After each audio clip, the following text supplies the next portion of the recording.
சென்னையில் ஜல்லிக்கட்டிற்காக தொடர்ந்து போராடி வரும் போராட்டக்காரர்கள் தன்னை சந்தித்து பேசியதாகவும் தனது விளக்கத்தை கேட்டு அவர்கள் திருப்தி அடைந்ததாகவும் முதலமைச்சர் பன்னீர்செல்வம் கூறினார்.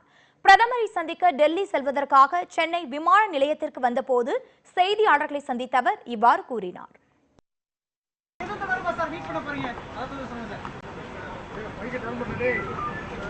தமிழகத்திற்கு கிடைக்க வேண்டிய 2 கால பருவமழை முழுவதுமாக பொய்த்துவிட்ட காரணத்தினால் ஏற்பட்டிருந்த வறட்சி நிலை, இந்த வறட்சி நிலையை கோரிக்கை மூலமாக மாண்புமிகு பாரத பிரதமரிடம் கொடுத்து உரிய நிவாரணத்தை மத்திய அரசு தர வேண்டும் என்று கேட்டுக்கொள்வதற்காகவும், தமிழகத்தினுடைய பாரம்பரிய உரிமையான ஜல்லிக்கட்டை நடத்துவதற்கு மத்திய அரசு தலையிட்டு உரிய சட்ட திருத்தம் கொண்டு வர வேண்டும் என்று மாண்புமிகு பாரத பிரதமர் அவர்களை வலியுறுத்தி கேட்டுக்கொள்வதற்காகவும், தமிழக மக்களுடைய உணர்வுகளை, உணர்ச்சிகளை, ஒட்டுமொத்த உணர்வுகளை மாண்புமிகு பாரத பிரதமரிடம் எடுத்து கூறுவதற்காகவும் டெல்லி சென்று அவரை சந்திப்பதற்கு நேரம் கேட்கப்பட்டிருந்தது. மாண்புமிகு பாரத பிரதமர்களும் உடனடியாக சந்திப்பதற்கு நேரம் ஒதுக்கி தந்திருக்கிறார். நாளை காலை 10:30 மணிக்கு சந்தித்து உரிய முறையில் நம்முடைய உணர்வுபூர்வமான கோரிக்கைகளை அவருடைய கவனத்திற்கு கொண்டு வருவேன்.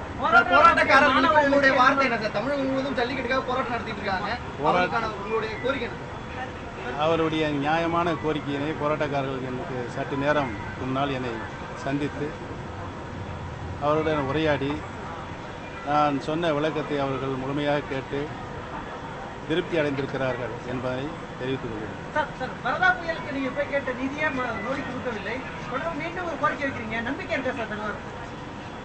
எந்த ஒரு பிரச்சனையாக இருந்தாலும் முழு நம்பிக்கையோடு தான் இறங்க வேண்டும், முழு முயற்சி எடுக்க வேண்டும் என்ற நம்பிக்கை இருக்கிறது. உரிய நிவாரணம் தரும் மத்திய அரசு தரும் என்ற நம்பிக்கை இருக்கிறது.